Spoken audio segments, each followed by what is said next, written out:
Ok, alors c'est parti. On est au chapitre 52. On est un chapitre avant la fin du Sefer Hatanya. On se retrouve tous donc au Beth Midrash du Rav Marzel, dans la Yeshiva Kollel Bet Chabad Tiferet Menachem, en plein quartier de... quel est le quartier dans lequel on se trouve? Nachlaot, voilà. Très bien, un beau quartier qui devient de plus en plus prisé. Et voilà, donc on démarre le chapitre 52. Chapitre qui en fait va suivre un peu l'idée qu'on a déjà abordée la semaine dernière, vous vous rappelez. L'Admor Hazaken nous a reprojeté dans un sujet important qui était en fait celui du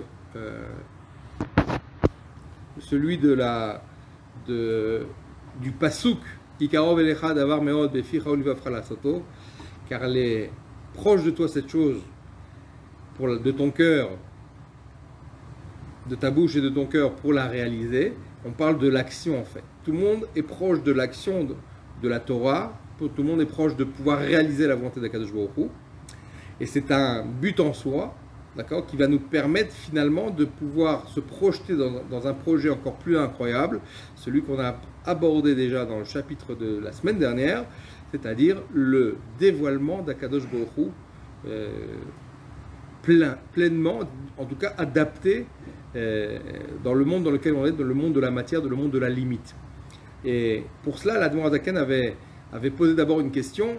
On dit que Dieu, que la présence divine, la Shrina, se dévoile plus dans certains endroits que dans d'autres. Et la question qui était posée, mais Akadosh Baruch Hu se trouve partout à la fois. Qu'est-ce que ça veut dire qu'il est plus présent dans un endroit qu'un autre? Alors la réponse qui avait été donnée, c'est sur l'exemple de la Neshama. L'âme remplit le corps au même titre qu'Akadosh Baruch Hu remplit le monde.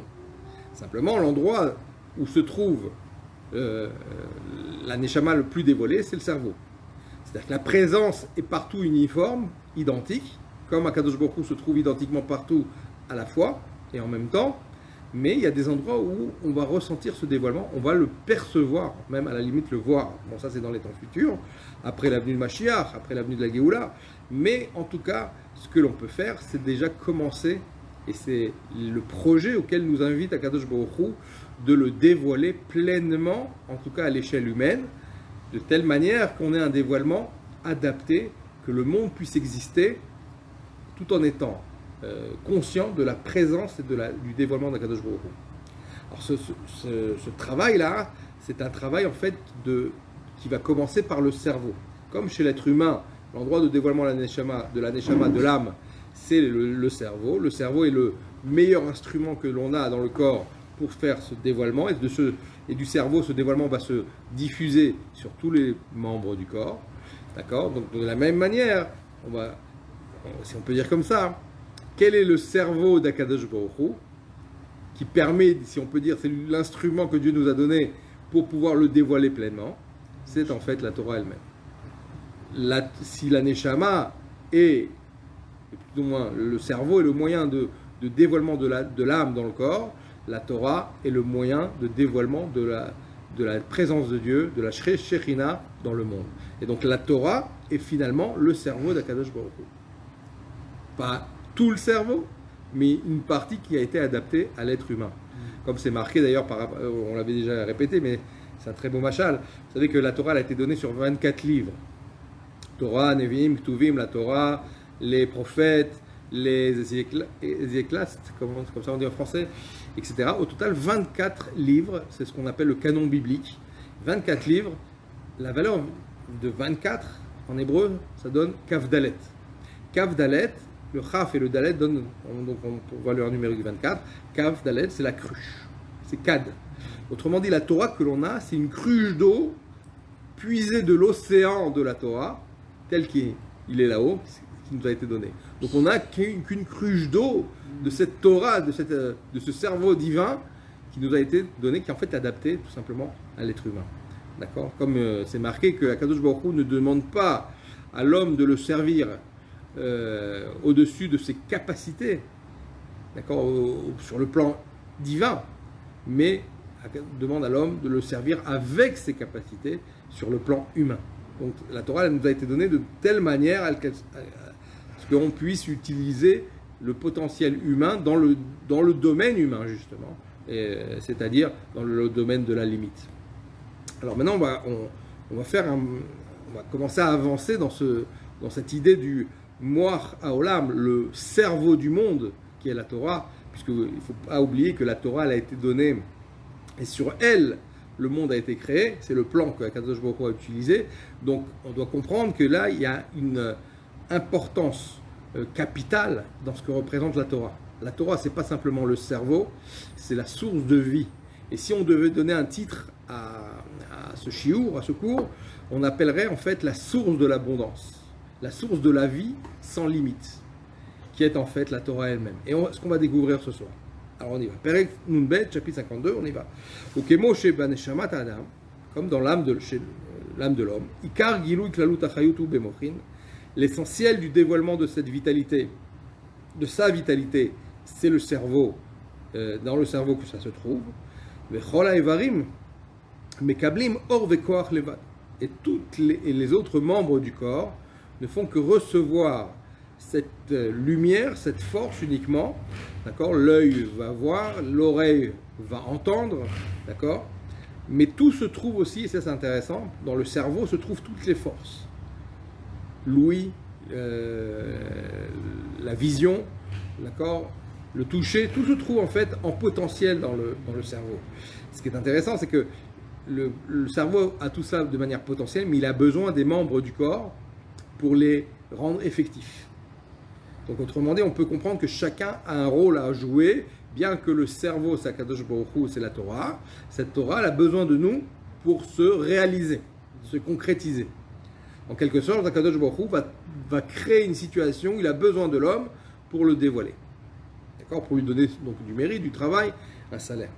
Kacham Hamash, de manière identique, nous dit ici, Al-Derech Mashal, par exemple, Ikar Gilou Iklalut Amshacha, Achayut La'achiot Haolamot V'Abruim Shebahem, l'essentiel de la vitalité qui fait vivre les mondes supérieurs et toutes les créatures que ces mondes comportent,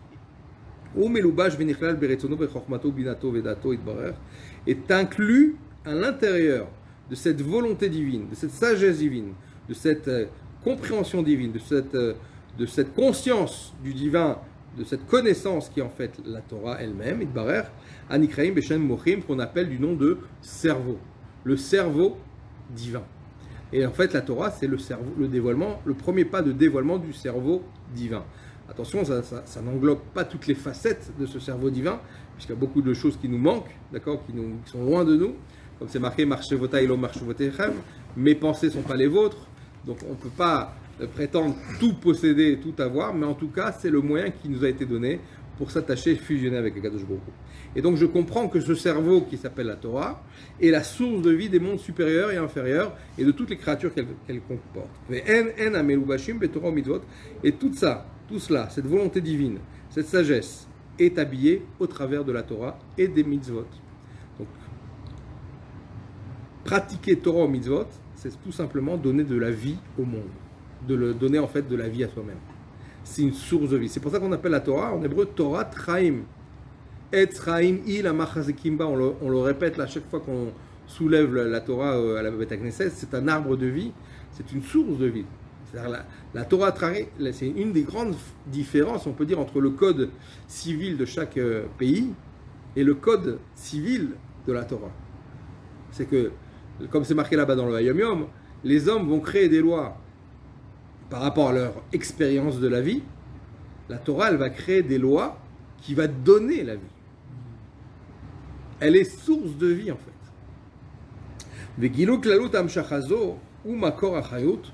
Le dévoilement de cet influx divin qui s'appelle la Torah est la source de la vie.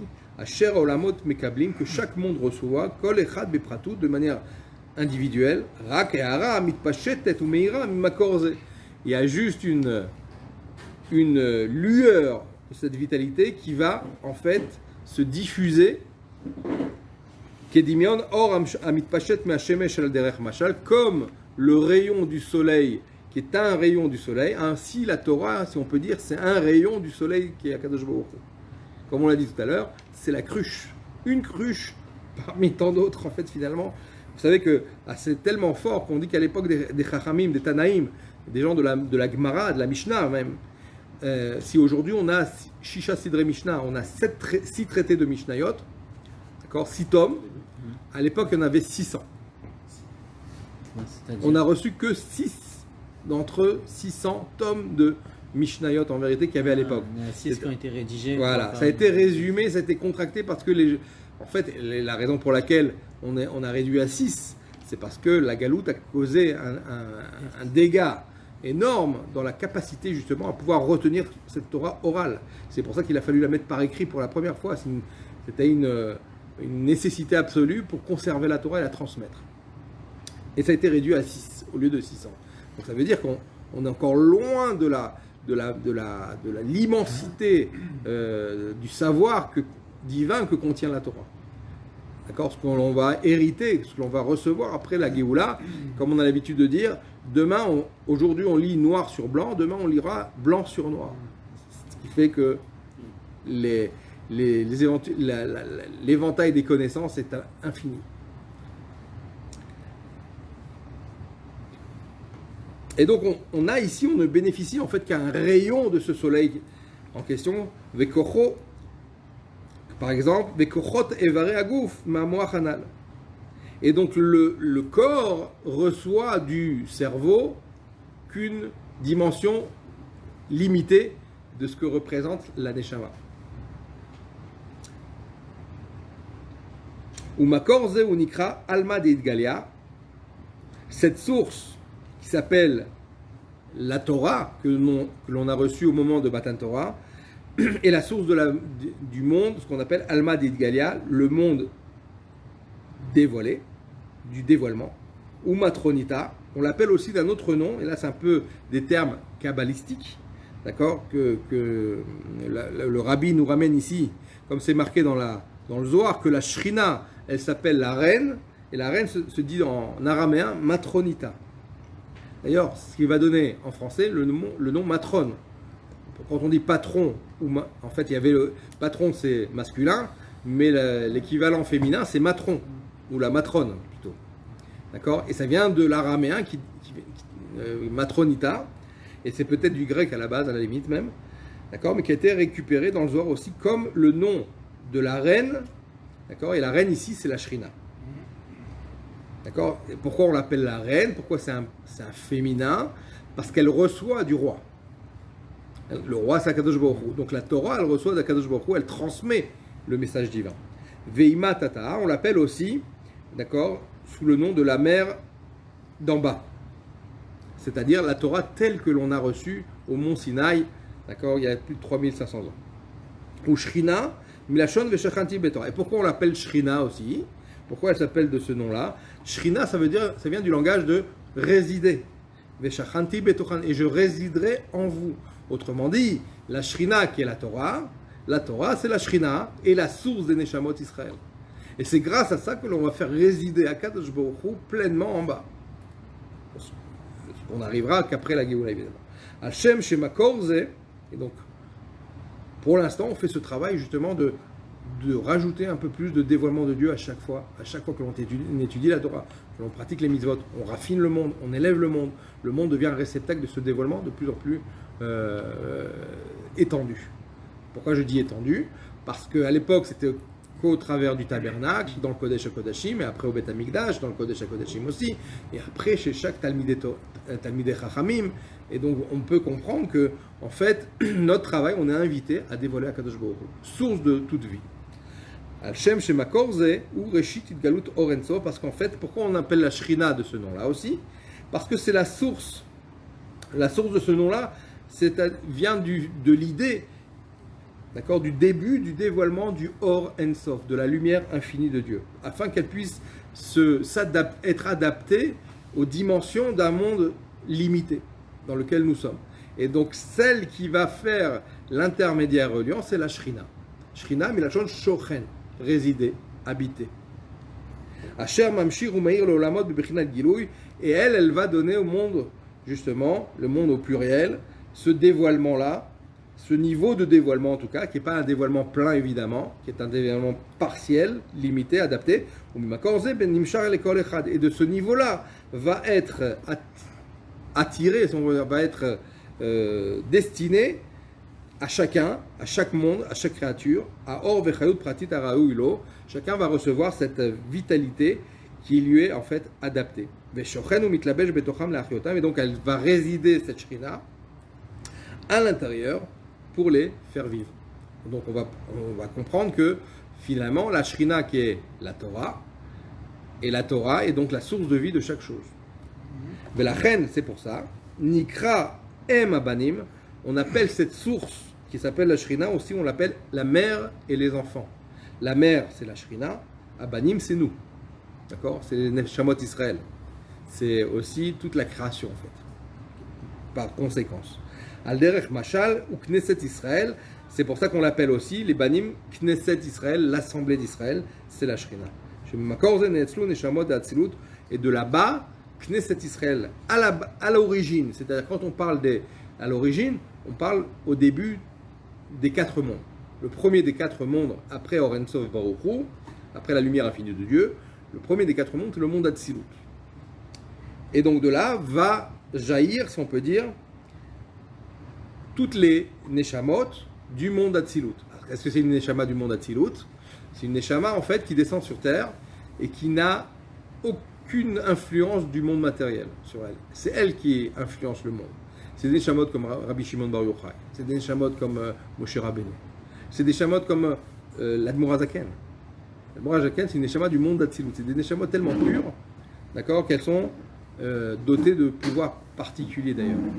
Il y avait une histoire avec Rabbi Zouché Mianipolis. Une fois, il était avec son fils à la maison et il s'esclave en disant « Tu as vu, les murs ont tremblé. » Et le fils, il regarde et il n'a rien vu trembler. À part son père, il n'a rien vu trembler. Il dit « Oui, il y a une âme, une neshama du monde Hatzilut qui vient de passer à côté de la maison, qui est en direction de la maison. » Il ne comprend pas, il a vu simplement son père trembler, c'est la seule chose qu'il a vu trembler. Quelques minutes après, le fils il pose la question à son père, dis-moi papa, est-ce que j'aurai le mérite de voir un jour une neshama du monde Hatzilut? Et son père lui répond par un signe d'acquiescement en disant oui, t'inquiète pas. Le temps passe, tout d'un coup il y a un bonhomme qui rentre dans la pièce, avec son sac de voyage, un homme qui a l'air tout à fait pachoute, et qui parle avec Rabbi Zouché. Et Rabbi Zouché discute avec lui. Il n'est jamais du monde Hatzilut, peut-être est rentré. Et Rabbi Zouché discute avec lui, et après il s'en va. Et le temps passe, et son fils il dit papa, tu m'as pas dit qu'il y avait une âme, une neshama du monde Hatzilut qui devait rentrer. Et il lui dit elle vient de sortir. C'était elle. Il n'a pas perçu. Tu ne peux pas l'apercevoir, elle paraît tout à fait humaine. Il n'y a que des gens qui ont une sensibilité accrue qui peuvent. Et c'était qui cette âme? Et cette âme, c'était le Admor Hazaken. L'Admor Hazaken qui était venu visiter son ami Rabbi Zouché. Et juste. Mais quoi, dans le. Comment ça? C'est-à-dire qu'en fait, il était. Rabbi un... Zouché avait senti cette Neshama se rapprocher de son village, de sa ville. Et quand il est rentré, il n'y a que lui qui était capable de comprendre que c'était lui. Et c'est l'Admor Hazaken qui était passé rendre visite à Rabbi Zouché. Donc le Rav de Rabbi Zouché. Non, le Rav de Rabbi Zouché, c'est le Maguid de Mézérich. Il faisait partie des élèves du Maguid avec l'Admor Hazaken, qui va être le successeur, du Maguid aussi.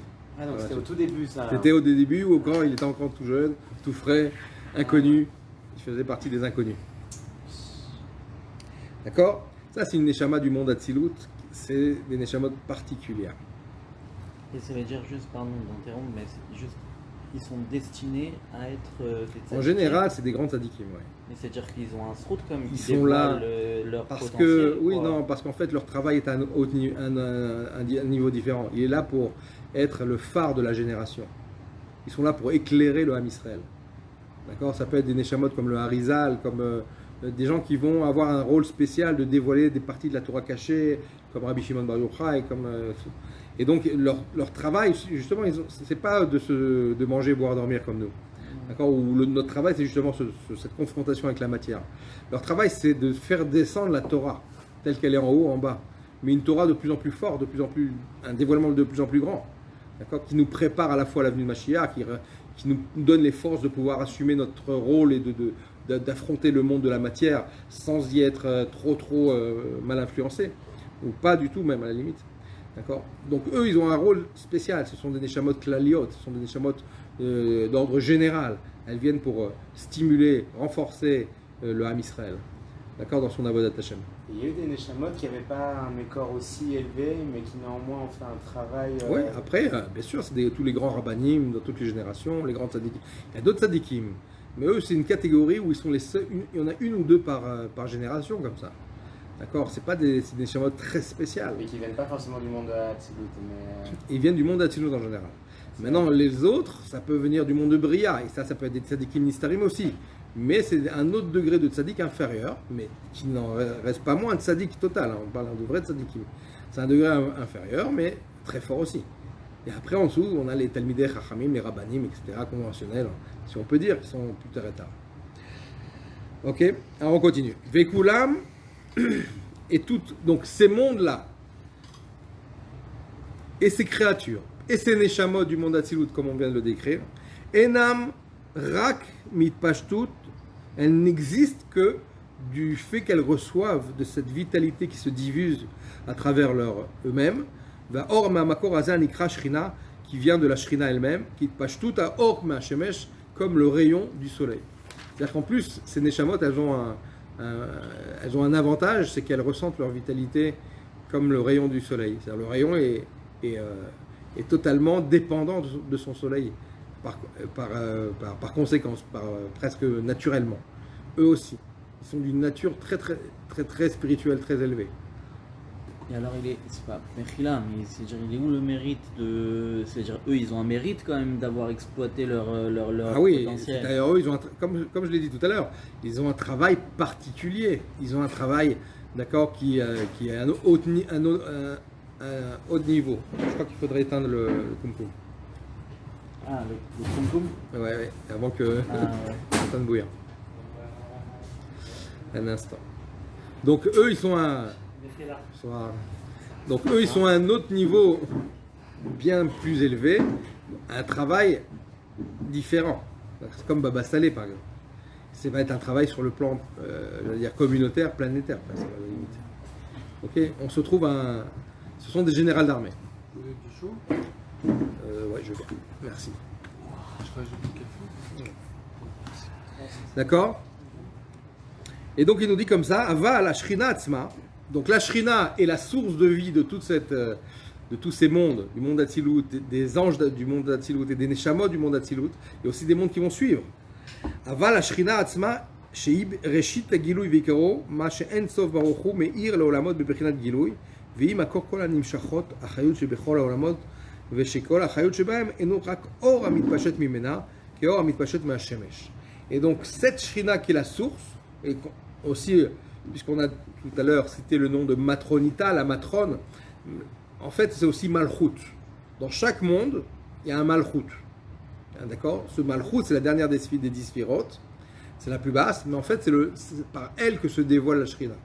C'est l'endroit de dévoilement de la Shrina. Le Malchut de notre monde, par exemple, le monde d'Assia matériel, c'est le Kodesh HaKodashim du Beth HaMikdash. Là-bas se trouve le Giloui, le dévoilement de la Shrina. On remonte un monde, ça va être le Malchut du monde de Assia Rouchanit, spirituel.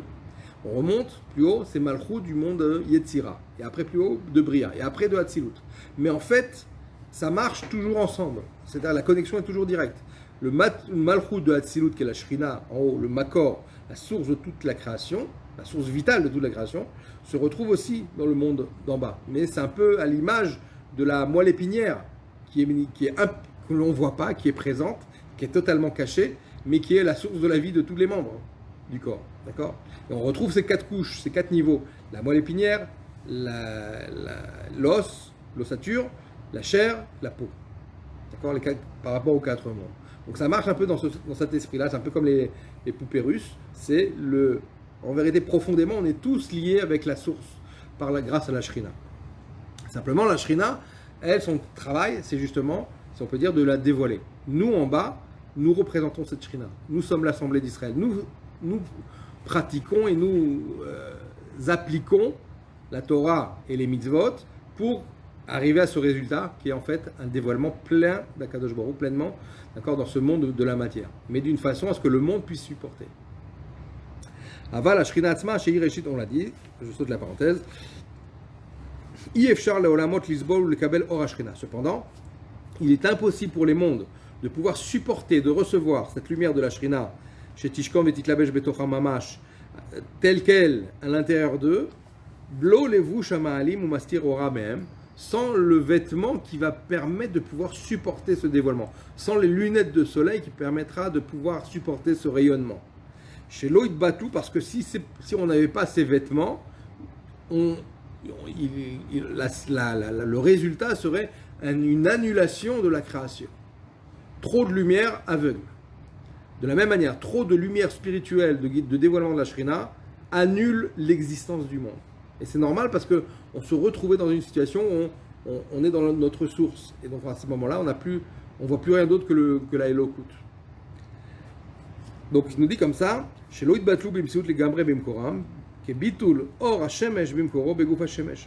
Shani resham or ze rak etzem guf hashemesh bilvad. Et c'est le même, on reprend cette idée du rayonnement du rayon. Le rayon à sa source s'appelle pas un rayon, on appelle ça le soleil. Il n'y a que le soleil.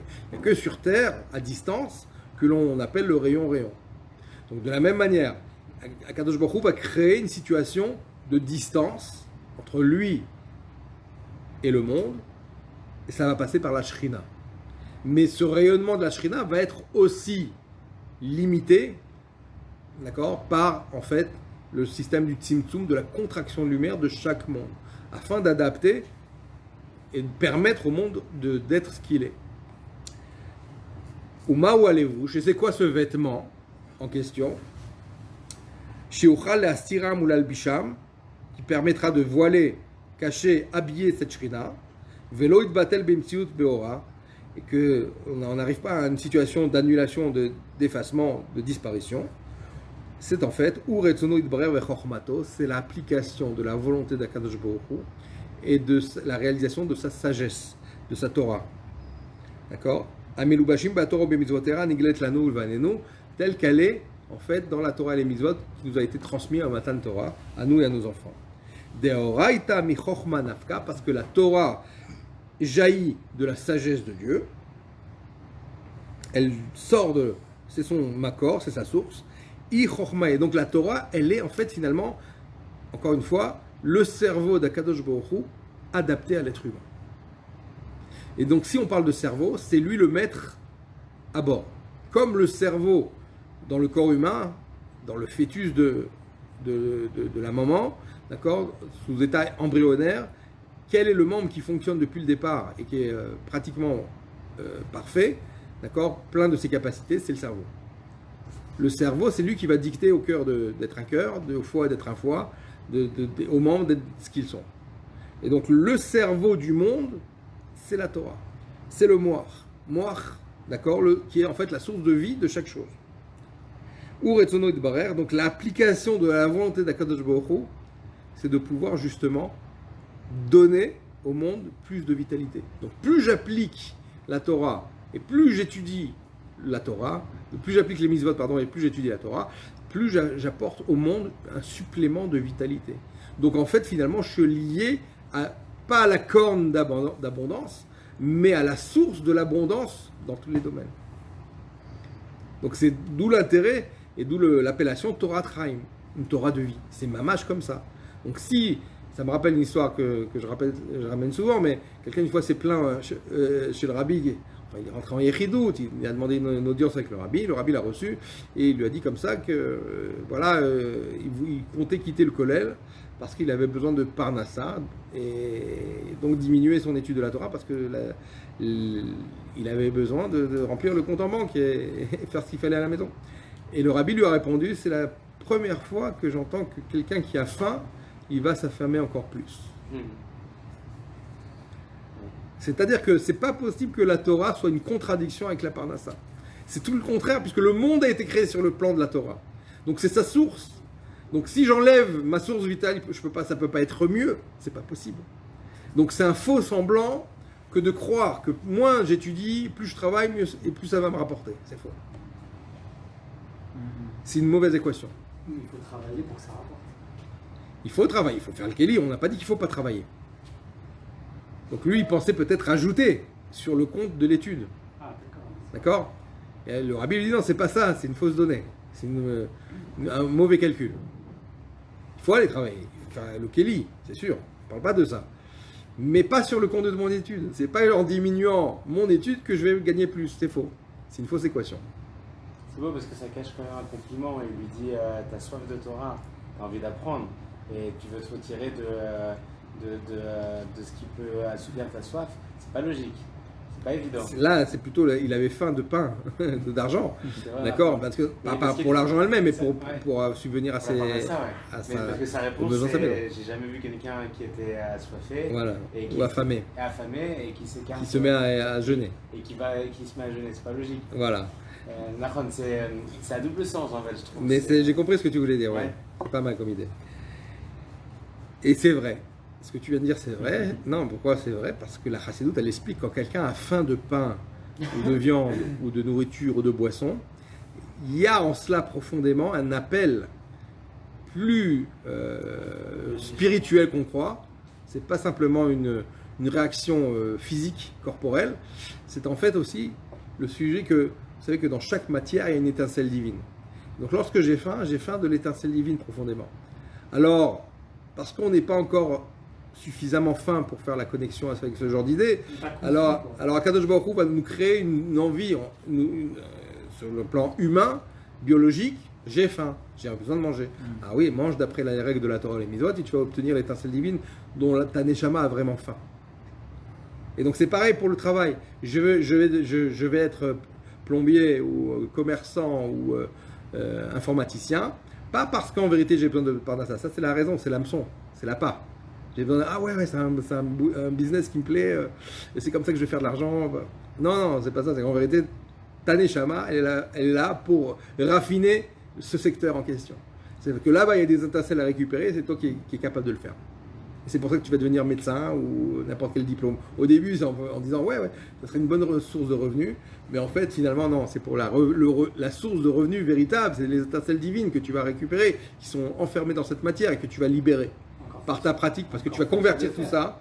Voilà, parce que tu vas convertir cet argent en cache-route, en école juive pour les enfants, en éducation comme il faut, pratique de Torah au mitzvot comme il faut. Donc finalement, tu vas élever toute cette matière. Et c'est le but pour lequel nous sommes là, pour que le monde devienne un réceptacle de dévoilement de Akadosh Baruch Hu. C'est la Tachana Sofit, c'est la station finale de la création du monde. Dévoilement d'Akadosh Baruch Hu, comme il était avant la création du monde, après la création du monde, en gardant l'existence du monde telle qu'elle est. Et donc, on suit dans les mots Deoraita me chochma nafka, I chochma ila, de ilayla. L'alma de Alma d'Idgalia. Et donc, c'est de cette chorma, de cette Torah, qui est en fait issue de la sagesse divine, eh bien, ça s'appelle Chorma Ila, la sagesse suprême, telle qu'elle est en haut, mais Alma qui dépasse le monde dévoilé, c'est-à-dire le monde que nous connaissons. C'est-à-dire, c'est une sagesse, c'est une intelligence inconnue de l'être humain. Il y a une intelligence humaine. Il y a l'intelligence de la Torah, il y a une intelligence qui est au-dessus de cette Torah, que on n'a pas encore accès, ou peut-être quelques tzadikim, qui sont d'une intelligence en vérité qui appartient à Kadosh Baruch Hu, que nous ne pourrons pas, pour l'instant, dans la situation d'exil dans laquelle on est, atteindre. Et c'est pour ça qu'il y a marqué, je suis d'une sagesse, d'une intelligence imperceptible. D'accord? Ou Kemo Shidber Leel, chez Or Ensof Baruch Hu, et c'est normal, puisque Kadosh Baruch Hu s'appelle Ensof Baruch Hu, lumière infinie, donc il est l'infini par excellence, donc il a une sagesse, une intelligence infinie, qui est imperceptible par l'esprit humain, qui est totalement fini justement. Et d'ailleurs, cette année, ça a été le dévoilement, si on peut dire, de l'infinie petitesse de l'homme, puisque personne ne savait quoi faire. une année de Corona, les médecins, les scientifiques, tout le monde était perdu. Autrement dit, Akadosh Baruch Hu dit, bon, ça suffit de faire croire au monde que vous savez rien. Voilà une petite... le bon Dieu, il y a une petite créature qui s'appelle coronavirus 19, Covid-19. Il a mis le monde à genoux pendant des mois et des mois. Et Baruch Hashem Akadosh Baruch Hu, dans son grand Rachamim, c'est en train de disparaître du monde. Mais pour nous dire quoi, hein, que le monde est trop limité, il y a encore beaucoup de choses à découvrir, rien que sur le plan terrestre. Là, ils sont en train de chercher sur Mars, si on ne peut pas vivre ailleurs. Mais déjà, apprenez à vivre ici, messieurs, pour penser ailleurs. D'accord. Donc, la Torah, elle est pleine de cette sagesse, intelligence, qui est en fait l'intelligence divine, qui est sans limite. Et c'est ça qui est formidable, parce que lorsque je me branche à cette intelligence sans limite, je me rends sans limite aussi. Et donc ma vie aussi, elle prend des proportions différentes. Et il y a une réussite, une santé, une parnassa aussi qui n'est plus limitée. Comme on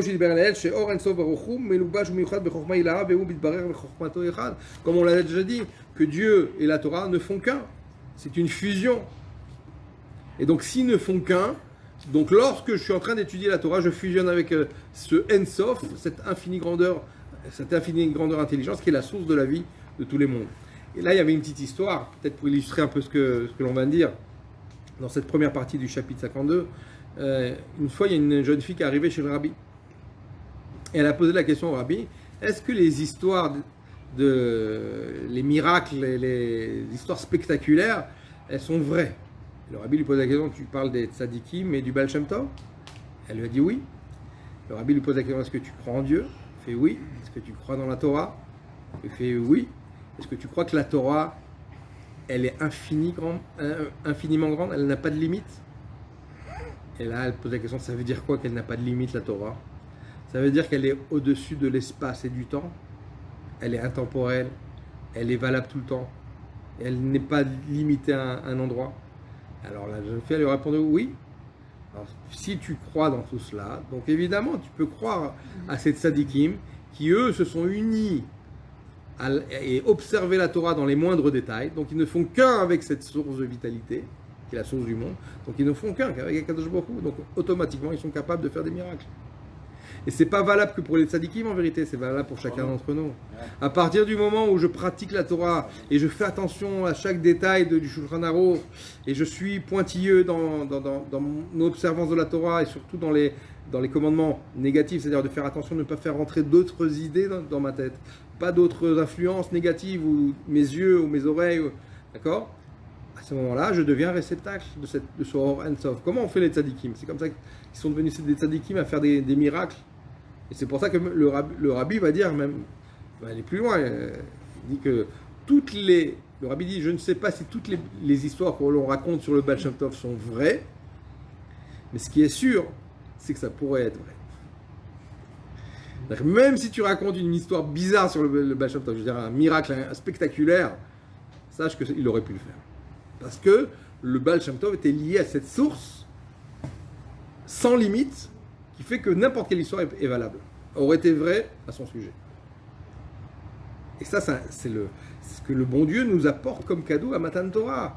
Il nous donne ses forces à lui. Il nous demande de le servir dans nos forces, dans nos limites à nous, mais ses forces, il nous les donne. C'est la Torah et les mitzvot. Ce qui rend une partie de plaisir, quoi. Ça s'en fait vraiment, c'est un kiff. Ça devient vraiment un gros kiff. Quand tu réfléchis comme ça, tu t'en tires que de la joie déjà, que tu puisses te lier à l'être divin de cette manière-là, pleinement et totalement, tout en restant ce que tu es. C'est dépasser les limites de la création. C'est-à-dire se dépasser soi-même aussi, c'est-à-dire ne plus vraiment se coller à ce qu'on est nous-mêmes. Voilà. Donc, il a fait. Tu m'as rappelé quelque chose, c'est vrai, c'est pour ça que là intervient cette idée de dire attention, pourquoi me limiter à ce que je pense ou à ce que je ressens? Mon cœur et mon cerveau ont besoin d'être formés. J'ai besoin de les développer. J'ai tout à gagner pour sortir de mes limites.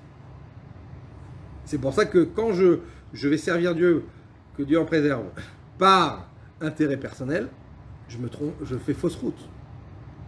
Je dois enlever mes intérêts personnels, ça c'est au haut niveau, d'accord, pour avoir des intérêts divins.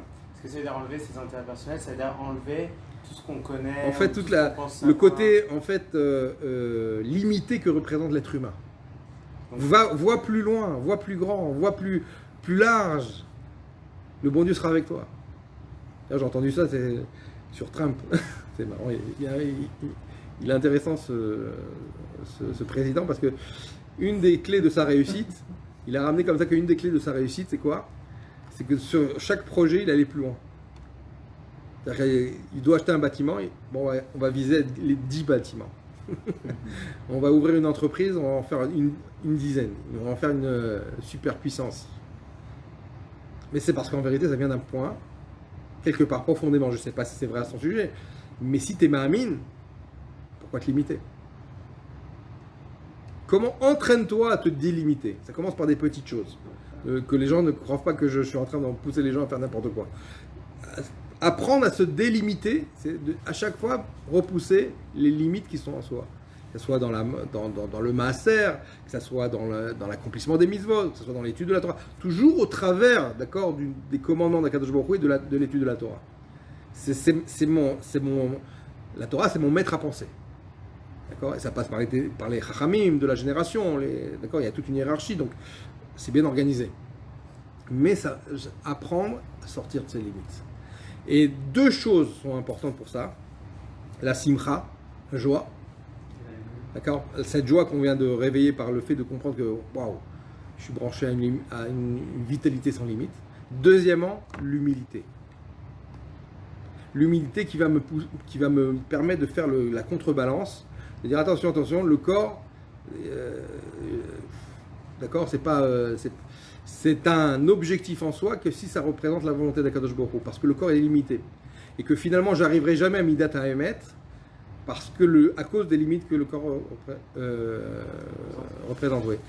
Même Moshe Rabbeinu devant la Midat HaEmet, il est tombé. C'est-à-dire même les grands tzadikim à plus haut niveau, ils savent très bien qu'ils sont très très loin encore d'Akadosh Baruch Hu profondément, dans la mesure où Marchevota elo marchevotechem, mes pensées ne sont pas les vôtres. Darka elo darkechem, mes chemins ne sont pas les vôtres. Donc le tzaddik, il a cette humilité de dire mais moi je suis petit en vérité.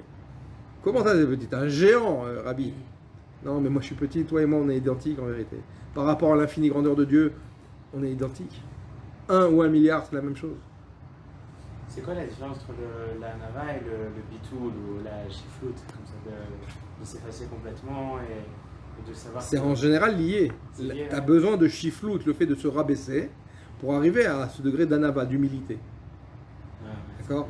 Et l'humilité, c'est savoir qui je suis. D'accord? Être à ma place.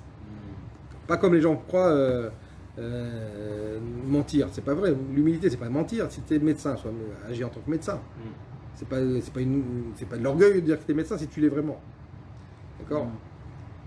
Donc, ça, c'est les deux, on va dire, les deux phases que le Rabbi Rachab ramène dans le Kuntras Echaltsu, là-bas, Simcha et humilité et Shiflut.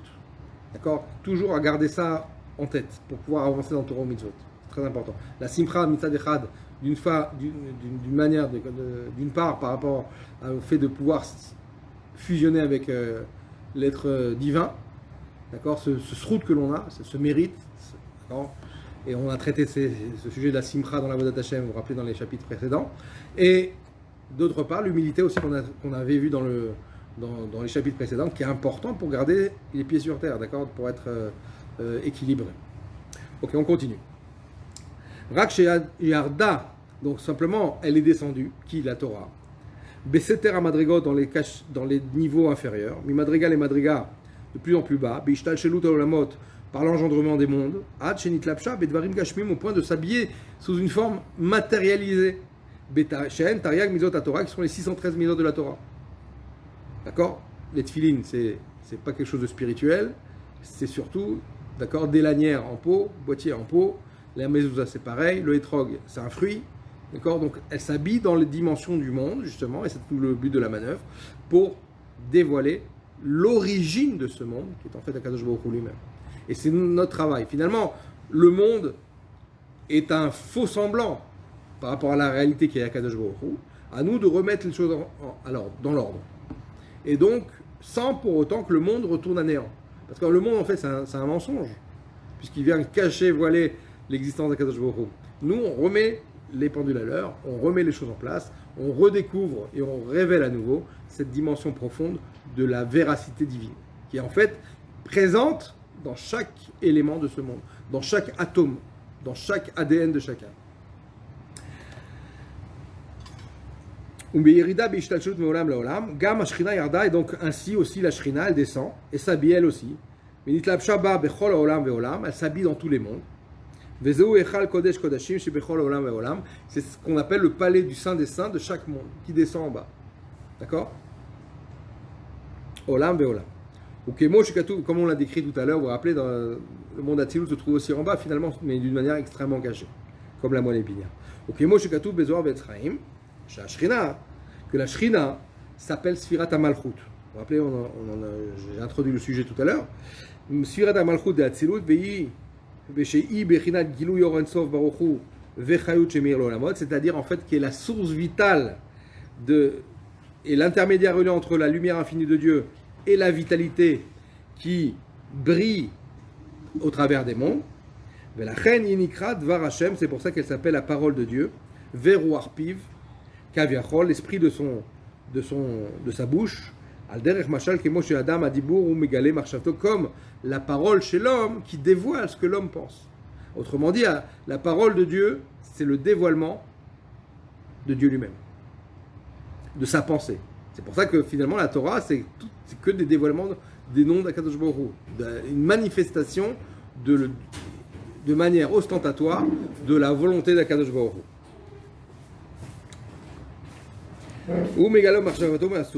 Et donc un stima, pardon.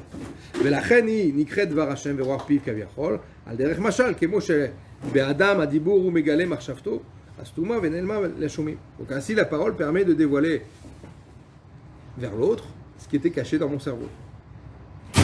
היא מתלבשת בהיכל קודש קודשים דבריאה, et s'habille dans le saint des saints du monde de Bria, dans le Kodesh HaKodashim, שהיא חוכמה בינה ודעת דבריאה. Donc dans le monde de Hatzilut, c'est le dévoilement du Ensof. Dans le monde de Bria, qui est le monde en dessous, c'est le dévoilement de la Chochma Bina Vedat d'Akadosh Baruch Hu. Donc on descend d'un niveau, on n'est plus dans Ensof, on est dans Chochma Bina, mais aussi c'est Ensof en vérité. Mais de manière habillée, cette fois-ci on commence à définir, alors qu'avant c'était indéfinissable. D'accord? Avant le monde d'Atzilut. Et donc dans ce monde de Bria, va aussi être créé de nouvelles créatures qui sont les anges du monde de Bria, les Neshamot du monde de Bria aussi. Obishtal Itlapshutam. Et donc ainsi, le Malchut d'Atzilut qui s'habille dans le Chabad de Bria, donc la dernière sphira du monde d'Atzilut s'habille dans le Chochma Bina Vedat du monde de Bria, ce sont les trois premières sphirotes là, dans le monde de Bria. Et après, descendre vers le Malchut, Bemalchut de Bria, Nivraou, Neshamot, Vamelachim, et dans le Malchut de Bria vont être créés effectivement ces Neshamot, ces anges qui sont du monde de ce monde-là. D'accord? Donc on voit encore une fois que la Shrina, c'est la source vitale, mamash, de chaque monde et de chaque création et créature. Et cette Shrina, elle va continuer à descendre. Vega Misham, et de là-bas, va depuis Malchut de Bria, dernière sphère, on retrouve le même schéma, va donner vie, si on peut dire, Nimshach, à Talmud, à autre chose, autre détail. En parallèle, se trouve dans le Malchut de, puisqu'on a dit que la parole est créatrice, chaque Akadosh Baruch Hu est source de vie. Alors la parole, au niveau du monde de Bria, s'habille déjà dans ce qu'on appelle le Talmud.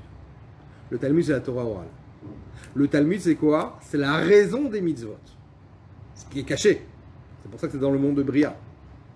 En bas, on nous dit fais comme ci, fais comme ça, mais on ne sait pas pourquoi. Comment je sais? C'est le Talmud qui me le dévoile, qui en fait, dont l'origine est de la Shrina Malchut de Bria. Donc on voit que la Torah aussi est la source de ce monde-là, d'accord, sous forme de parole, encore une fois, qui est l'étude de la Torah au niveau du Talmud. La source de la Torah écrite, c'est de quel monde? C'est de... Le monde d'Assia. Assia. Ou Kebo Shidber, on va y arriver. Et comme c'est marqué plus haut, on avait déjà vu ce sujet-là dans le chapitre 39, je tiens à signaler que dans ces 3 derniers chapitres, et dans les 2 derniers chapitres, particulièrement du Tanya ici, l'Admor Azaken passe en revue tout ce qu'on a étudié depuis le début. De manière très succincte, mais On est en train de passer tout. C'est un résumé. Dans les 3 derniers chapitres, c'est le résumé des 53 chapitres. Et donc, il fait référence au chapitre 39. Beshem Atikunim, là-bas au nom du Tikunim, donc le Zohar. Chez Beolam Abria Meirot, ou Mashpiot Charm, Chochmato ou Binato Vedato Shel Ensof Baruch Hu. Là-bas se diffuse la sagesse de Ensof Baruch Hu, sous la forme que l'on connaît, qui s'appelle le Talmud. Mais Bechinat Simsum Atzum, donc c'est une forme contractée, énormément. Birde Shioklu Adeshamot Ve'amelachim, afin que les anges et les âmes puissent supporter ce dévoilement. Quelque chose qui est adapté au niveau de ces Neshamot et ces anges. Shem Balek Vul Vetachlik, qui sont limités. À partir du moment où on se trouve dans les mondes, même si c'est des mondes supérieurs, des mondes spirituels, il y a aussi une limite dans ces mondes-là. C'est comme la Gdusha. On a toujours tendance à croire que la Gdusha n'est pas limitée. Si, ça dépend de quelle Gdusha on parle. La Gdusha de chaque monde est limitée. Même le domaine de la Gdusha est un domaine limité. La seule façon d'atteindre le hors limite, de dépasser sa limite, c'est lorsque l'on fait Misirut Nefesh. Dans la Gdusha particulièrement, évidemment, ça permet de dépasser et d'atteindre un niveau plus haut. Les Kabel Ashpat, mi Bechinat Chochma Bina Vedaat Elo. Et donc de recevoir ainsi la possibilité qu'elle va être créée maintenant, de pouvoir recevoir cette sagesse de Dieu dans le monde de Bria sous forme du Talmud tel qu'on connaît. C'est pour ça que le Talmud vient de là-bas. C'est qui est une façon, qui est en fait, c'est quoi le Talmud? C'est la Chochma Bina et Da'at qui se cache derrière les mitzvot que l'on accomplit. C'est l'intelligence, c'est la raison des mitzvot. Donc c'est pour cela que ça c'est au niveau du monde de Bria. Chez Ugam Ken Bechinat Chochma Bina et Da'at, chez Talmud ou Ta'amea Alachot Al-Bogan, donc qui nous donne ainsi la raison compréhensible, intelligible de chaque mitzvot.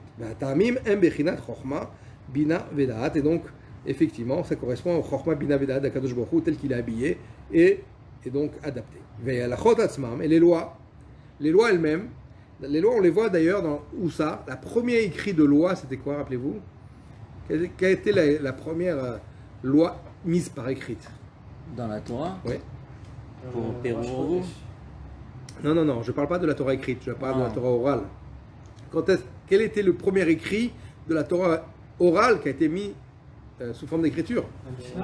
La Mishnah.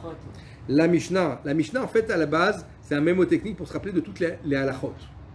Après, malheureusement, la galoute s'est aggravée. Les gens n'avaient plus la force de comprendre la finesse du mémotechnique qui s'appelle la Mishnah des lois, en fait. Finalement, quand on lit la Mishnah, c'est plus facile que la Gemara, a priori. D'accord? C'est de l'hébreu, il n'y a pas de l'araméen. C'est pas des raisonnements complexes, c'est de l'affirmation. D'accord? On faisait comme ça et comme ça. Mais c'était en fait des codes pour nous dire que comme ça, on doit réaliser la halakha. Donc finalement, c'est un code d'halakha. C'est la loi, c'est beaucoup plus simple que la Gemara.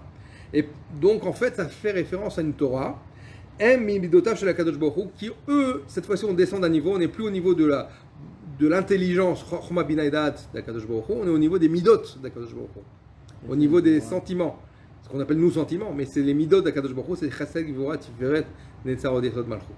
D'accord? Et ces sphirot, qui sont les midot d'Akadosh Baruch Hu, Chesed, c'est quoi Chesed? C'est la bonté. Gvura, c'est le din, la rigueur. Donc de là, ça s'exprime sous la forme de la halakha. On est mahmir, on est mekil, d'accord, on est rigoureux, on est souple, on va tendre vers la khumra ou vers la kula, le din va être pur ou impur. Donc en fait, finalement, c'est ce qu'on appelle les midot d'Akadosh Baruch Hu. Vous comprenez? Donc c'est en fait la traduction des midot, telles qu'elles sont là-haut. Chez Mehem Nimshar, à Eter, Veisur, de là-bas va être issu ce qui est permis, Veisur, ce qui est interdit, Ve'akacher, ce qui est autorisé, Ve'apasul, ce qui est prohibé, Ve'achiyuv, ce qui est obligatoire, Ve'apatour, ce qui est quitte, d'accord, Kemo Shikatu Betikunim, comme c'est marqué dans le Zohar là-bas. C'est clair? Donc Mishnah, c'est finalement un monde en dessous, on n'est plus dans Bria, on descend, on est dans le monde de Yetzira, le monde des Midot d'en haut, d'Akadosh Baruch Hu, d'Ensof. Donc vous voyez qu'en fait, on commence à, finalement, ces 4 mondes, c'est comme la stature humaine, c'est le cerveau, d'accord, Atzilut, c'est au-dessus, Bria, c'est le cerveau, Yetzira, c'est les émotions, les midot, et Asiya, c'est l'action. Et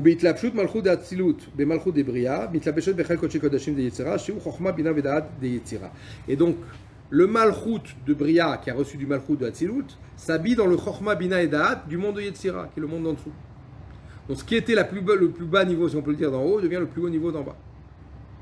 Et donc il y a transmission. Transmission qui permet justement de pouvoir créer le monde de Yetzira, le monde des Mishnayot. Et là-bas va être créé, de cette Torah, de ces Mishnayot, de cette source qui s'appelle Malchut des Yetzira, vont être créés les esprits, les anges, d'accord, et aussi les Neshamot, si on peut dire, du monde de Yetzira. Vous comprenez? Donc finalement, tout dépend de la Torah. La Torah est présente, le monde peut vivre. C'est ce qu'on a dit tout à l'heure. Le plan de l'architecte, du grand architecte qui est Kadosh Baruch Hu, c'est la Torah elle-même. C'est le système mis en place pour recevoir sa vitalité. Mais Mishami Mishnah Shlefanenu, et donc de là-bas sort la Mishnah que nous connaissons sous la forme actuelle. Chez Alachot Psukot, qui sont finalement des lois bien tranchées. Animshachot Gamken Mi Chochma, Bina Vedaat, Shali Ensof Baruch Hu, qui en fait sont issus du Chochma Bina Vedaat, du Ensof, de Kadosh Baruch Hu. רק שבבחינת חוכמה בינה ודעת שהם טעמי הלכות הם מלובשים וגנוזים בגופי הלכות ולא בבחינת גילוי. Simplement, cette sagesse, cette intelligence qui est sous forme d'halakha, cette intelligence est cachée. J'ai besoin de la Gemara, un niveau plus haut, pour sortir cette intelligence qui est cachée sous la raison pour laquelle, pourquoi je fais comme ça, pourquoi c'est comme ça. Et une intelligence extrêmement profonde. Quand on étudie la Gemara d'ailleurs, tu t'aperçois que c'est fin, c'est incroyablement parfait au niveau des raisonnements, au niveau de la logique. Il y a des choses, par exemple, dans le Perek HaKones, dans Baba, dans Nezikim, d'accord, Baba Metzia, Perek HaKones, là-bas, il y a marqué que celui qui aurait, par exemple, bien fermé sa bête dans son enclos ou dans son étable, et que la bête serait sortie, elle aurait causé un dommage chez son voisin, si cette bête était habituellement dangereuse, ce qu'on appelle mouad, eh bien il n'est pas tour, il ne paie rien. Mais si elle n'avait pas l'habitude de causer des dégâts, il est chayav chatzinezek, il est obligé de payer la moitié des frais. Alors elle est celle qui est habituée à causer des nézek, tu paies rien, et celle qui n'est pas habituée, tu vas payer la moitié. A priori, c'est pas logique. Allez voir là-bas, étudiez, vous allez comprendre que c'est la logique qui est derrière ça. C'est incroyable, c'est impressionnant. Et il y a plein de choses dans la Torah où tu as l'impression, mais attends, la Torah me dit blanc alors que je vois noir. Mais oui, parce qu'il y a une logique derrière. Il y a une chorma bina de Hatzilut qui n'est pas forcément perceptible au démarrage. Et si je ne comprends pas, c'est que je ne me suis pas raffiné suffisamment. Parce qu'il y a tout dans la Torah. D'accord? C'est intéressant. רק שבחינת חוכמה בינה ודעת שהם טעמי הלכות, הם מלבלים וגנוזים בגופי הלכות, on l'a dit. וגופי הלכות, שהם בבחינת גילוי, et les lois qui sont en fait la partie dévoilée, finalement, de la volonté d'Akadosh Baruch Hu, en הערת מידותיו של אינסוף ברוך הוא, elles dévoilent finalement cette lueur du Ensof en bas, בחינת גילוי. כמו שהתברר לעיל בשם התיקונים, comme c'est marqué là-bas dans le Zohar, les 7 sifarim mekanenim beyetzira, que les 6 sphirotes, meolam de Hatzilut, du monde d'Hatzilut, les 6 sphirotes sont les midot, je rappelle, d'accord, ce qu'on appelle la partie émotionnelle, si on peut dire comme ça, brillent dans le monde de Yetzira particulièrement. Et c'est pour ça qu'on a en Mishnayot, qu'est-ce qu'on a dans les Mishnayot? 6 sidré Mishnah. On a 6 traités de Mishnah par rapport aux 6 midot. Donc c'est logique, tout s'imbrique. Compris?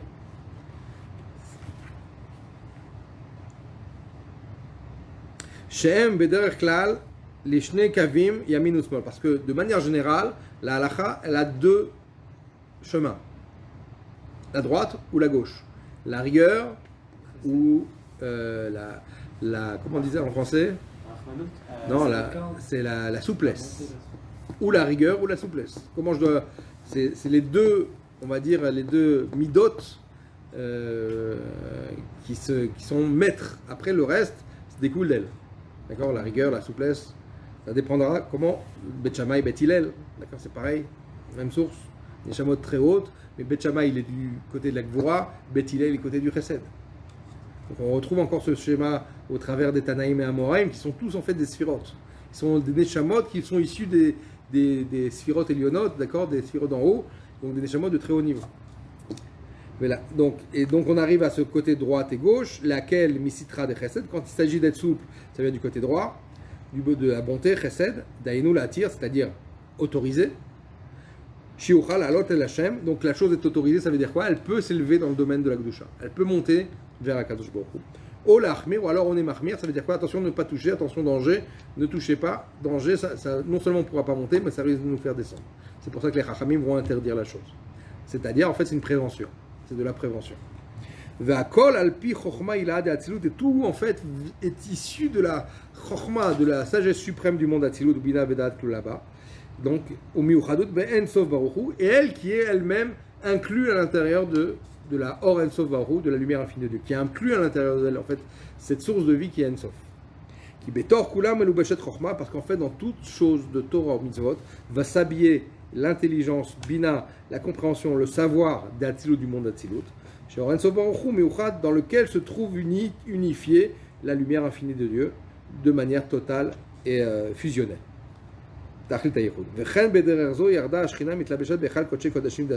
Et ainsi, on va descendre encore plus bas maintenant. On était dans le monde de Isira au niveau de la Mishnah. Maintenant, on descend dans le Kodesh HaKodeshim, dans le Saint des Saints du monde de Asiya, le Beth Amikdash. Et là-bas se trouve, comme tu l'as dit, la Torah écrite. En fait, Akadosh Baruch Hu a tellement bien habillé sa Torah qu'on a l'impression que c'est un livre d'histoire. Adam Arishon, Chava, Avram Avinu, Sarah, etc. On a l'impression que c'est des histoires. Mais en fait, c'est des sodotes. Est habillé dans cela des secrets incroyables. Ça me rappelle une histoire comme ça, très rapidement, où il y avait un jour un homme qui est rentré chez le Admor Azaken en rendez-vous privé. On parle il y a 200 ans en arrière. Il rentre chez l'Admor Azaken, le bonhomme en allure, il a l'air d'un général d'armée russe. Et les chassidim, vous savez, ils sont très curieux. Et donc il y en a un ou deux qui ont mis leur oreille sur la porte pour entendre qu'est-ce qu'il dit, qu'est-ce que fait ce général russe chez l'Admor Azaken.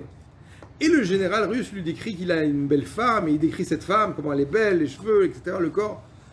Les gens, qu'est-ce qu'il vient faire là? C'est quoi cette histoire? Et voilà, il apprécie beaucoup, et il décrit aussi ses midotes, et sa taille, ses mesures, et aussi son caractère. Il est très content d'elle, mais voilà qu'il en a trouvé une mieux, une encore plus belle. Et il voudrait savoir s'il pouvait divorcer de la première et prendre la nouvelle. Et l'Admor Azaken lui a répondu très, très simplement. Il lui a dit, écoute, c'est pas évident que tu arrives à épouser ça marche avec la deuxième. Et si jamais ça marche pas avec la deuxième, tu risques de perdre la première pour rien. C'est dommage. Donc reste avec elle. Si tu es bien avec elle, reste avec elle. Et ainsi le général d'armée là, sort en tenue. Et les chassidim sont impressionnés. À ce moment-là, l'Admor Azaken, qui est fin, qui a entendu les pensées de ces chassidim, d'accord, il est sorti, il a ouvert la porte, il leur a dit, qu'est-ce que vous croyez? C'était un général d'armée, c'était un tzaddik nistar, c'est un grand tzaddik. Et vous croyez quoi? Qu'il parlait de femmes? Il parlait de la shrina. Et en fait, il décrivait qu'il était à un niveau de shrina, de gilouï shrina, de dévoilement de la shrina très élevé, très haut. Et il m'a décrit tous les niveaux et les dévoilements que cette shrina, ce niveau-là, lui a donné. Et il voulait savoir, il voulait atteindre un niveau encore plus haut. Mais pour atteindre le niveau qui est encore plus haut, il fallait qu'il descende du niveau de là où il était. Et c'est risqué. Et il me demandait l'autorisation de passer à un niveau plus haut. Et je lui ai répondu que de descendre du niveau de tzaddik où il est pour obtenir le niveau plus haut, c'est très risqué. Il risque de même perdre le niveau où il est maintenant. Donc vaut mieux qu'il reste là où il est. Ça va pour vous dire à quel degré ils étaient en train de parler. Nous, on regarde comme ça, on dit ouais, c'est rudimentaire, comme le Shirachirim, ça parle d'un homme et d'une femme, Khatan, Vekala, etc. Mais non, c'est des secrets très. C'est la Shrina et Akadosh Baruch Hu, c'est Knesset Israël, on parle pas de. Ça a l'air très rudimentaire dans le descriptif de Shlomo HaMelech. On dit, mais à quoi il pense, Shlomo HaMelech, quand il parle du corps de la femme? Mais non, c'est la Shrina, Chochma, Bina, Da'at. Ça n'a rien à voir avec la représentation que l'on a, nous, bassement matérielle et physique. Vous comprenez? Et donc, ainsi, et ça me rappelle l'histoire de ce fameux Tana qui est sorti de Bavel et qui a voulu apprendre le Talmud Yerushalmi. Et qu'est-ce qu'il a fait? Il a dû oublier le Talmud Bavli et il a jeûné 100 jours. 100 jours de jeûne pour oublier le Talmud Bavli, pour pouvoir être le réceptacle du Talmud Yerushalmi. C'est-à-dire de penser différemment. C'est un niveau plus haut d'études. Et donc il a mis 100 jours de jeûne. Et bien mettre comme ça, il a effacé tout le Talmud Bavli de sa tête pour rentrer à Jérusalem et étudier le Talmud Yerushalmi. Et donc, ça, il y a des tzadikim qui sont capables de descendre d'un niveau pour remonter plus haut. Et le Admor Adaken lui a dit à ce tzadik Nistar, c'est l'okedaï pour toi. Il y a un risque. Le risque est trop grand. Tout le monde n'est pas capable de faire ce travail-là. Vechol Olam, et on continue donc. Vous comprenez donc qu'en fait se trouve dans chaque Gilou Ishrina, à chaque monde, c'est des niveaux spéciaux qui est adapté à chaque Neshamot. Donc on n'est pas tous réceptacles des niveaux les plus hauts. Après, dans les temps futurs, alors oui, on sera plutôt adapté, on aura la porte ouverte vers les mondes les plus hauts. D'accord, c'est l'erreur de Korah. Il a essayé d'obtenir un niveau auquel il n'a pas le droit pour l'instant, parce qu'il n'est pas le réceptacle de ce niveau-là. Et c'est pour ça que Moshe Rabbeinu, le rabbi explique ça dans une sikha, il lui dit non, qu'en fait, Korah, ce qu'il voulait, c'était quelque chose de profondément kadosh. Il voulait être Kohen Gadol. Mais ça, c'est qu'après la vie de Mashiach, où tout le monde sera du niveau de Kohen Gadol. Pour l'instant, il y a une hiérarchie à respecter. Et donc, ces trois mondes que l'on vient de décrire, notamment Atzilut, Bria, Yetzira, eh bien, se divisent en des dizaines et des dizaines de milliers. D'accord, on a eu un petit regard du bout des doigts, comme on dit. Anikraot, Gamken, Olamot, Pratim, et chaque niveau dans ces mondes-là, ce sont des mondes en eux-mêmes. Pour vous dire la taille de ces mondes, c'est gigantesque, c'est infini aussi. Au Malchut de Atzilut, Menubeshet, Bemalchut, Kol Olamot, Prati, Yored, Tumitlabeshet, Bechal, Kodesh, Kodashim, Sheu, Chochma, Bina, Vedaat, Shebolam, Shlematam, Mimeno, Bebendaga. Donc, dans chaque monde, même les plus bas, se trouve aussi le Chochma, Bina, Vedaat de monde Atzilut, comme on avait expliqué précédemment. Dans la Haga, ou basé Yuvan, la Shon Katou, Malchut Ram, Malchut Kolalamim. Maintenant, vous allez comprendre ce qu'on dit dans la Tfila, que ta royauté est la royauté de tous les mondes.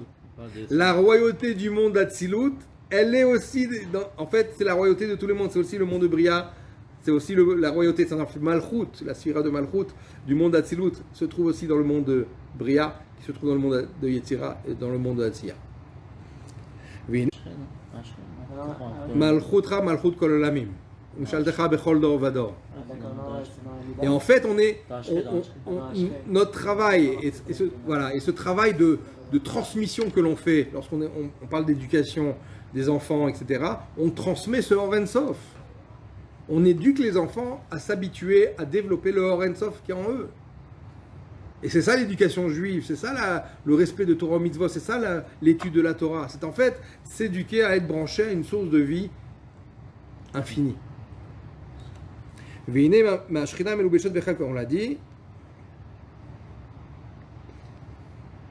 Klalé au Prati, donc finalement se retrouve dans chaque particule de la création, de tous les mondes, il va être attiré cette vitalité, cette vie, cette source qui est du monde Atzilut, Nimshar, Mitpachet, Mimena, Or Vechayut, et va à partir d'elle se diffuser la lumière et la vitalité pour chaque monde. Vabrouim et chaque créature, Shebo, Neshamot ou Melachim, soit ange ou Neshamot, les âmes d'Israël, qui Kulam Nivraou Be'asaram Amarot, car tous ont été créés par les 10 paroles de la création. Et quand on parle des âmes, c'est pas que les âmes juives, c'est les âmes du monde humain, animal, végétal, etc. De chaque chose, il y a une âme. Dans chaque création, il y a une âme. Cette âme a aussi une source de vie, qui est la Torah elle-même. D'accord ? Et donc, à l'intérieur d'elle se trouve aussi cette équation extraordinaire que les scientifiques commencent à déceler. Vous savez, dans l'ADN, c'est une idée qu'on avait déjà ramenée plus haut, que dans l'ADN, la séquence des... comment dirais-je, je ne sais pas comment on appelle ça. Des brins d'ADN, d'accord, dans cette échelle tourtillée, je ne sais pas comment on appelle ça non plus, excusez-moi de ne pas avoir les termes scientifiques appropriés, mais la séquence des échelons, si on peut dire comme ça, eh bien, elle est sur la séquence du nom de Dieu, Yud-Ke Vav-Ke. C'est-à-dire, en fait, c'est 10, Yud-Ke, 5, Vav 6, et après 5.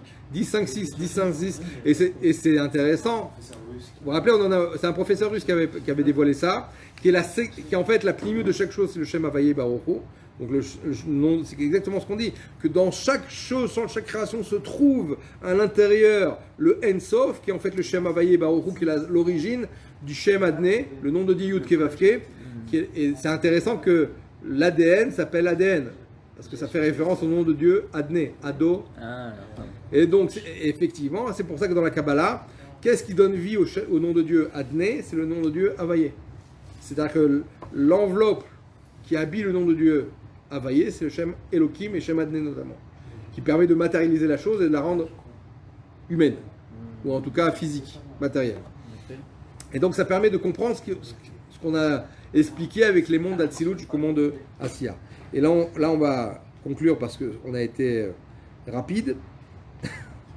Kikulam Nivraou Be'asara Mamarot, et tout vient de ces 10 paroles de la création que Dieu a citées. On est bientôt à Rosh Hashanah, on va recommencer le Sefer Bereshit. Les 10 premières paroles, c'est les 10 premières paroles de la création, c'est la source vitale de tous les mondes, de tout le système, de tout le cosmos. Et donc lorsque je suis en train d'utiliser les lettres de la Torah, je suis en train de renouveler la vitalité dans le monde. Shem Dvar Hashem Anikra Beshem Shrina, c'est la parole de Dieu, du nom de la Shrina. Donc mon attachement, et c'est la maskana que l'on va, c'est si on peut dire la conclusion de ce chapitre, d'accord? On n'a pas besoin de gravir tellement les mondes supérieurs, c'est la réalisation et la pratique de la Torah des mitzvot en bas, d'accord, qui fait que l'on fait descendre la Torah d'en haut en bas par notre pratique, par notre étude, on la concrétise, on concrétise sur Or Sof, et en fait c'est comme ça qu'on amène la Géoula. Donc pratiquer Torah au mitzvot, c'est la meilleure solution pour activer la Mashiach et activer la Géoula. C'est-à-dire ce hors limite, ce sans limite dont on a parlé présentement et que pour l'instant c'est caché, c'est limité au travers des tzadikim que l'on voit un peu plus dévoilés, mais néanmoins encore limité par rapport à ce qui nous attend, l'a-t-il la voix avec la Géoula, eh bien nous on est capable de le produire en fait dès maintenant d'une façon dévoilée, mais c'est la transmission de la Torah justement qui nous donne cette possibilité, qui nous confère ce pouvoir de sortir de nos limites, qui nous confère ce pouvoir d'être surnaturel. Alors Bezrat Hashem chez Niske, donc on ait le mérite de rajouter dans l'étude de la Torah la pratique des mitzvot notamment, et la semaine prochaine c'est le dernier chapitre du Tanya, donc on va appeler tout le monde pour arriver à cette conclusion du Tanya extraordinaire, et ça va se faire le jour de Chayelul, le jour de l'anniversaire du Baal Shem Tov et de l'Admor HaZaken, donc ça se finira en Idva'adut, d'accord, mais c'est le dernier chapitre qui va conclure en fait finalement le Gan Prakim, les 53 chapitres du Tanya, le jardin du Tanya, qui en fait, si on peut dire, comme a dit Rabbi Zouché depuis le départ, qui est le remède à toutes les épidémies, et grâce à ça on ira à la rencontre de Mashiach Tzidkenu. Ça c'est Rabbi Yehuda à Cohen qui ramenait dans son introduction, que grâce au Sefer HaTanya nous nous irons à la rencontre de Mashiach, puisqu'effectivement il nous dévoile comment attirer ce sans limite dans la limite, tout en restant le monde tel qu'il est, et pourtant en étant une demeure dévoilée d'Akadosh Baruch Hu par la Géoula Mitzvah Shlema. Voilà, merci de votre attention, de bonnes nouvelles. À la semaine prochaine pour la conclusion sur Autorot.